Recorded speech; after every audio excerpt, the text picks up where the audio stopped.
Hello বন্ধুরা, good morning সবাইকে। Welcome back to my channel. আমি জবা আর পিজে ফ্যামিলিতে সবাইকে জানাচ্ছি অনেক অনেক স্বাগত আর অনেক অনেক ভালোবাসা। একদম ঘুম থেকে উঠে ঝাড়ু হাতে তোমাদের সামনে চলে আসলাম। আজকে হচ্ছে সোমবার আর এখন সময়ে এই 6:30 মতোই বাজে। 6:30টার দিকে এখন ঘুম থেকে উঠি আর উঠে কিন্তু জানলা খুলিনি, জানলাটা খোলাই ছিল রাতে, কারণ এতটা গরম পড়েছে। জানলা না খুলে ঘুমালে না হচ্ছে ঘর ভ্যাপসা গরম হয়ে যায়, ঘুম আসে না। আর গরমকালে আমার এমনি ঘুমাতে একটু সমস্যা হয়, আমার মাজা পিঠ ব্যথা হয়ে যায় শুয়ে থাকতে থাকতে, জানি না কেন। শীতকালে কিন্তু হয় না, শীতকালে একদম একটা লম্বা ঘুম হয়, রাতে ঘুমাই সকালে উঠি, কিন্তু গরমকালে আমার বারবারই ঘুম ভেঙে যায় রাতে আর মাজা পিঠ খুব ব্যথা করে। জানি না এটা সবার হয় কি না, কিন্তু আমার খুব হয়, জানো তো। যাই হোক, এদিকে বাসি কাজ সেরে একদম স্নান করে চলে আসলাম ঘরে। আর ঘরে এসে দেখি মেয়ে এখনও ঘুমাচ্ছে, ওঠেনি। তো মেয়ে আজকে একটু ঠান্ডা ঠান্ডা পড়েছে ভোরের দিকে, তার জন্য একটু ঘুমাচ্ছে মনে হয়। রাতে সেরকম একটা ঘুম হয়নি গরমে, এখন ভোরের দিকে একটু ঠান্ডা ঠান্ডা লাগছে। তো যাই হোক, এদিকে আমি মাথাটাতে আঁচড়ে নিলাম আর এদিকে যে বাসন মেজেছিলাম সেগুলাই এখন উপর করে দিচ্ছি। তার আগের দিন সিমই রান্না করেছিলাম, কড়াইটাতে একটু সিমই ছিল আর দুটো কড়াই এঁটো হয়ে গেছিলো আর কি। একটাতে সিমই ছিল আর একটাতে কী যেন করেছিলাম, আগের দিন রাতে কী রান্না করেছিলাম ভুলে গেছি। তো যাই হোক, দুটো কড়াই এঁটো ছিল, অনেক বাসনই ছিল, সকালে সব মাজলাম। এখন দেখো জল ঝরাতে দিয়ে দিচ্ছি সব, আর এগুলো নিয়ে যাচ্ছে কলপারে। তো দেখো লাউ পাতাটা আমি ধুয়ে নিয়ে এসেছি, লাউ পাতা এই যে বাটা করব বলে। আর এইদিকে লাউ ডাঁটাটাও আমি ধুয়ে এনে রেখেছি, এই দেখো। চলো এবার রান্নাবান্না স্টার্ট করি। ভাত বসিয়ে এদিকে কড়াই বসিয়ে দিয়েছি আর ফট করে মনে পড়লো বোতলে তো তেল ঢালা নেই, তো এদিকে কিন্তু আমি তেলটা এখন ঢেলে নিচ্ছি। আর আমরা তো সাদা তেলই খাই, তোমরা জানোই। পুরো ভিডিওর প্রথম থেকে শেষ প্রথম থেকে তোমরা যারা আমার সঙ্গে আছো তারা তো জানোই যে আমরা সাদা তেল খাই। এখন কবে শেষ হবে সাদা তেল খাওয়া জানি না, কিন্তু সর্ষের তেল খেতে আমার কিন্তু খুব ভালো লাগে। তো চলো আজকে কি রান্না হবে তোমাদেরকে দেখাই। এই যে কালকে 4 পিস মাছ ফ্রিজে রেখে দিয়েছিলাম না, এটাতেই লবণ হলুদ মাখিয়ে নিলাম, মাছের ঝোল রান্না হবে।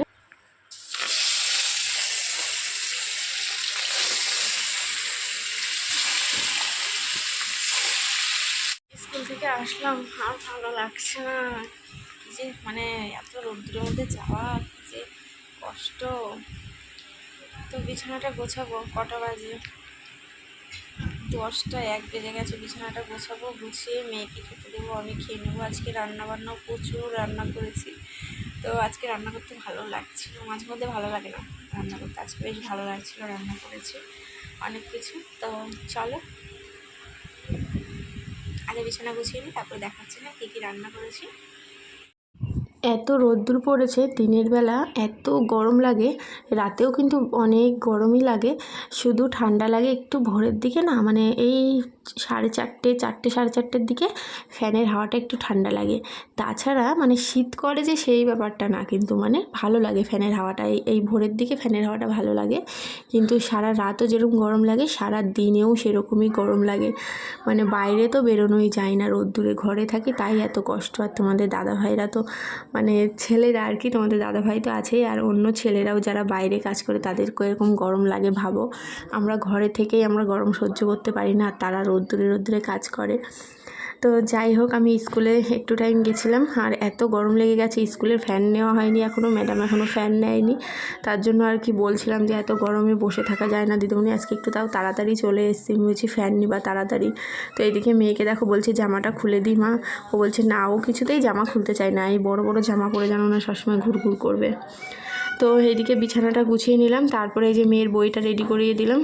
খেয়ে উঠবে 11টার দিকে পড়াতে আসবে, একদম রেডিমেডি করে এখন খেতে বসবো। তো এইদিকে ভাত বেড়ে নিয়েছি দুটো থালায়, আর আজকে অনেক কিছু রান্না করেছি, চলো তোমাদেরকে দেখাই।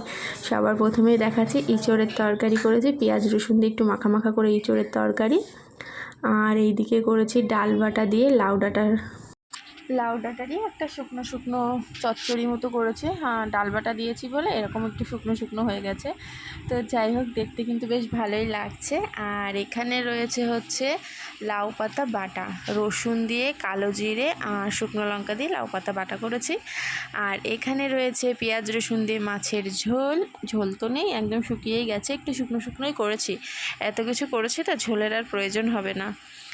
আর এখানে রয়েছে বড়া ভাজা, ব্যাস আজকে এই সব রান্নাবান্না করেছি অনেক কিছু। তো এখানে মেয়েকে ভাত দিলাম, মেয়েকে আর লাউ পাতা বাটাটা দিইনি কারণ লঙ্কা দিয়েছি, মা 3টে শুকনো লঙ্কা দিয়েছি। খাবে তো? ঠিক আছে। টেস্টি কিনা আমি এখনও মুখে দিইনি, টেস্টিই হবে, লাউ পাতা বাটা তো দারুণ টেস্ট হয়। তো এখানে এই যে এগুলো নিয়েছি, কিন্তু মাছ নিইনি এখন, মাছটা দুপুরে খাবো। 4 পিস রয়েছে, তোমাদের দাদাভাইকে 2 পিস দেবো, আর আমি আর মেয়ে 1 পিস করে খেয়ে নেবো। আর কাঁঠাল খাবি? হ্যাঁ দেবো, সব কিছুই দেবো, হচ্ছে তোমার এক্সট্রা দিইনি, আমি আমার এখান থেকে তোমাকে দেবো, ঠিক আছে? তো চলো খাওয়া দাওয়া করে নিই। এই যে মেয়ে বসে পড়েছে, মা একটু হাই করে দাও। ওই বাবা, তো চলো। তো এখানে তো খেতে বসে গেছে, আর জল নিয়ে কিন্তু বসিনি, দেখেছো একটা জিনিস খেয়াল করেছো? জল নিয়ে বসিনি কিন্তু। তো আবার ওখানে চলে গেছে জল আনতে, কারণ আমার খেতে বসলেই জল লাগে, একটু হলেও আমার গলা ভিজাতে হয়, নালে প্রথমবার যখন 1-2বার ভাত মুখে দেবো না, আমার না গলা শুকিয়ে আসে, আবার 1 ঢোক জল খেলে তারপরে আবার ঠিক হয়ে যায়। তো মেয়ে এখানে খাইয়ে দিচ্ছে, আর মেয়ে বলছে মা খুব সুন্দর হয়েছে, তাই মেয়ে মানে হাত দিয়ে দেখাতে পারছিল না, আমি আবার দেখিয়ে দিলাম। তো চলো আমি এখন লাউ পাতা বাটা দিয়ে ভাতটা মাখিয়ে নিচ্ছি। আর এইসব খাবার খেতে আমার খুব ভালো লাগে, যেহেতু গ্রামের মেয়ে, আর মানে আমাদের বাড়িটাও তোমরা দেখেইছো গ্রামের মধ্যেই আর কি, তার জন্য এরকম শাক, তারপরে পাতা বাটা খেতে কিন্তু আমি খুব ভালোবাসি মাছের থেকে। মাছ একদমই পছন্দ করি না, মাংসটা খুব ভালোবাসি। মাংস হলে আমার আর কিছু লাগে না, মাংস এরকম শাকসবজি খেতে ভালোবাসি, কিন্তু মাছটা খেতে ভালোবাসি না, ভালো লাগে না, জানো তো। তো অনেকটা পরে চলে আসলাম। হ্যাঁ, সকালে খাওয়া দাওয়া করে কি করছিলাম, বল বানাচ্ছিলাম মনে হয়, ভুলে গেছি জানো তো, ভয়েস দেওয়ার সময় ভুলে গেছি, মনে হয় বল বানাচ্ছিলাম। তারপরে এইদিকে এখন ছাদে চলে এসেছি 2টোর দিকে। তো এসে দেখি দেখো কীরকম রোদ্দুর ছাদে, মেয়ের জামাটা যখন স্নান করেছিল তখন নেড়ে দিয়েছিলাম, এটা একটু ভিজা রয়েছে, এটা আবার ঘরে নিয়ে যেয়ে নেড়ে রেখে দেবো, এটা আর এখন রাখবো না এখানে। আর এই যে ক্যাথাটা সকালবেলা কেচে দিয়েছিলাম, এটা কিন্তু একদম শুকিয়ে গেছে, একবার এসে উল্টে দিয়ে গেছিলাম, মেয়েকে যখন স্নান করাতে এসেছিলাম তখন উল্টে দিয়ে গেছিলাম, এখন তুলে নিয়ে চলে যাচ্ছি। 3 4 5 6 7 8 9 9 10 11 12 13। তো মেয়েকে তো সন্ধ্যাবেলা পড়ালাম, পড়িয়ে নিয়ে এদিকে আজকে সন্ধ্যার থেকে রেস্টই, বল ছিল না, সন্ধ্যার থেকে টিভি দেখছিলাম। আর এইদিকে তোমাদের দাদাভাই দেখো পায়ের থেকে নেল পালিশ তুলে দিচ্ছে, হাতেরটাও তুলেছি, হাতেরটা আমি তুলেছি, আর পায়েরটা ও তুলে দিচ্ছে দেখো। তো ও বেশ মজা পাচ্ছে তুলেও, আগে তো তোলেনি তো কোনো দিন নেল পালিশ যে তোলা যায় ও তাও জানে না, তো বেশ মজা পাচ্ছিল তুলে। তো যাই হোক, আর ওইদিকে নেল পালিশ তোলার পরে আমি এইদিকে এখন রাতে খাওয়া দাওয়া করতে আসলাম। আর আজকেও নিয়ে এসেছি তোমাদের দাদাভাই বিরিয়ানি, আর মেয়েকে ভাত খাওয়াবো, মায়ের কাছ থেকে ভাত নিয়ে আসলাম, তো আজকে রাতে বিরিয়ানি খাওয়া হবে। আর এই যে মেয়ের বর্মা দিয়েছে হচ্ছে লুচি আর ঘুগনি, মেয়ে হচ্ছে অল্প একটু লুচি খেয়েছিল, তারপরে আর বাকিটা ভাত আর বিরিয়ানি খেয়েছিল। তো আজকে বিরিয়ানিটা দেখে হয়তো তোমাদেরও লোভ লাগছে, কিন্তু আমার লোভ লাগছে না, কারণ আজকে আমার বিরিয়ানি খেতে একদম মন লাগছে, মানে ভালো লাগছিল না। তো যাই হোক, চলো সবাইকে টাটা, ভিডিওটা আজকে এখানেই শেষ করছি, সবাই খুব ভালো থেকো, সুস্থ থেকো, টাটা।